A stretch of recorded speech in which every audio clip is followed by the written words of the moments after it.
internet. Firstly, I've got this pointing antenna. So that will go on top of the boat on a pole. You can mount it on a window, so it's got these suckers that you can mount it on a window, and you can put a cable tie, or this comes with a bracket. So this comes with all the fixings you need to attach it to a pole or the side of a window. And I've got this magnetic pole. This one is a Kuma, and the base is magnetic, and it also has a rubber foot on the bottom so that it doesn't damage the top of the boat. So we'll take that out of its packet shortly. And then I've got a Teltonika router in here. So I got all of these online. So I got the pole from an eBay seller, and the pointing and Teltonika both came from the same place. Great website, and I'll put the link in the description so you can follow that if you like. So this one is a 3G and 4G. So there was a slightly upgraded version that is 5G ready, but I didn't think that I would need that. But basically the router goes in the boat and it works off a SIM card, so you can buy a data only SIM from any mobile phone store and it will work. This comes with the adapters actually in the box. I'll show you what's in all these boxes in a moment. So this comes with the adapter, so whatever size SIM card you have from the supplier that you want, it will fit in one of the adapters, so it'll fit in the router. And then you attach the cables, so they're called SMA, I think, I'll check, that go from the antenna. So this comes with external antennas, and you basically swap the antenna for the cable. So this has two SMA cables coming out of the back. So I'll show you what's in the box and then I'll set it up and show you how to set it up. This is the antenna. It's a bit fiddly to do one-handed, so just bear with me. So you can see it comes with its cables. Here's the bracket base that comes attached. It's a lot bigger than I thought it would be, but maybe bigger is better. So that's the antenna, and then you can see it comes with all the fixings. So it comes with screws, wall mounted screws, it comes with the suckers that you can see in there, and I'll be using the bracket that it comes with, metal bracket. And you can see this tells you what it comes in the box with. Really handy. And there's simple instructions, wall mounting, and the one I'm going to do is pole mounting. Really easy to set up. The router is an RUT240. Again, there's lots of different types of router. This is this has two data streams. So as I mentioned before, it's 3G, 4G. It comes with two data streams. Now, I had to do a lot of research for this, and I still may have this wrong, but as I understand it, it's generally 2 or 4 data streams in a router.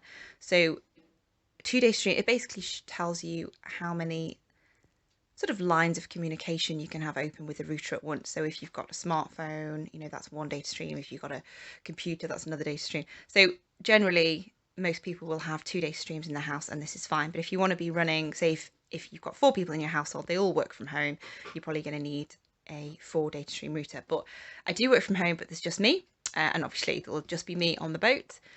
So I just went for the 2 data stream. You can pay a lot more money for a 4 data stream router. So this comes with a quick start guide, which I haven't read yet, but I will go through what it involves. It should be fairly straightforward, but we shall see. I'll let you know. And so these are the antennas I mentioned. So this has 3 antennas. So 2 of the antenna are to collect the internet sort of coming over the air, I suppose, the radio signals, and then one is, I mean, they're labelled. One is labelled Wi-Fi, so this puts it out into your house. So the other two take it from outside, and this one sends it to your devices. This is a simple layman's term. This is your cable, so this, you could plug this into the back of your desktop computer, for example. So one end goes into your router, the other end goes into the back of your computer. Comes with its AC adapter plug.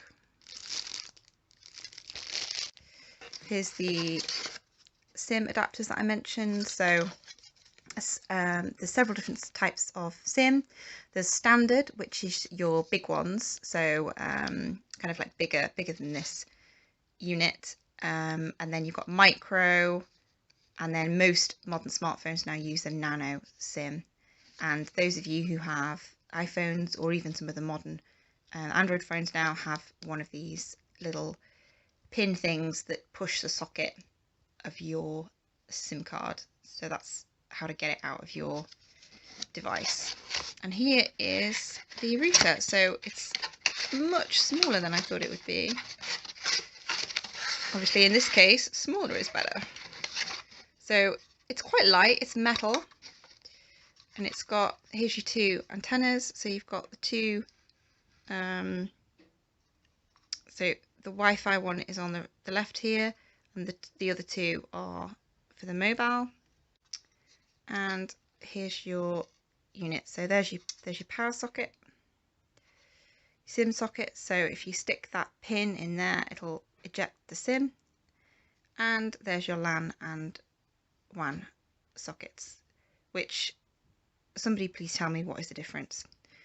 I'm sure there'll be somebody out there with that knowledge. I'm generally one of these that plugs it in, see if it works. If it doesn't, try the other socket. But yes, I have a basic computer knowledge. But yeah, so that's the router.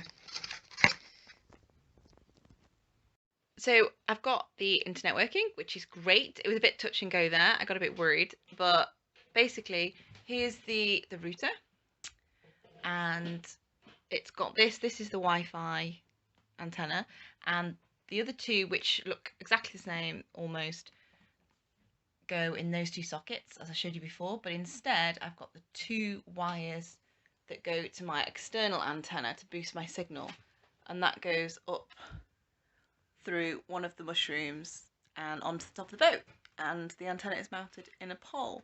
Now what is interesting is that when I tested it, I just tested it with the two antennas that came with it, and it was excellent, and I could stream movies and it was fine. So even without the external antenna, it was an excellent signal.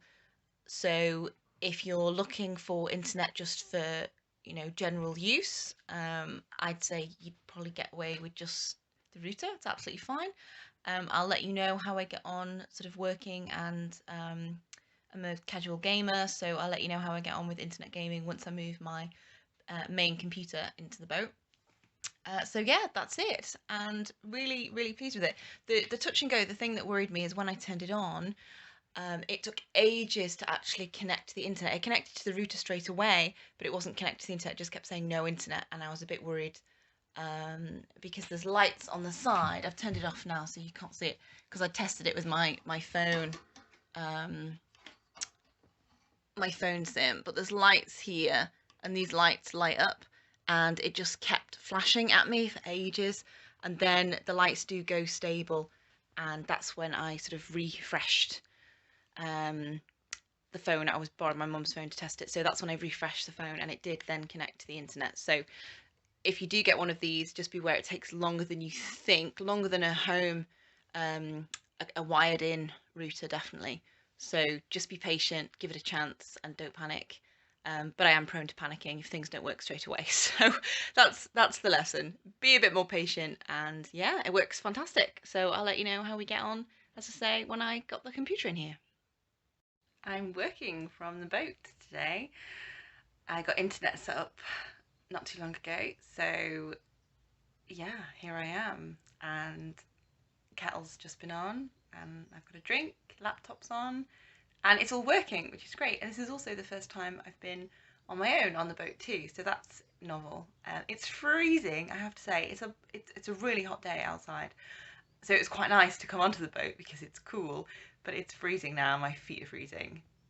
Which, if you're wondering why, if you don't live on a boat, you've got to remember that the sort of bottom 2 feet are underwater, so the metal, the steel hull is quite cold. So there's floorboards on the floor here, and they are wood. It's not just a laminate, but I don't know if there's much in the way of insulation down there. But I may have to put the heating on, especially because I'll be sitting all day.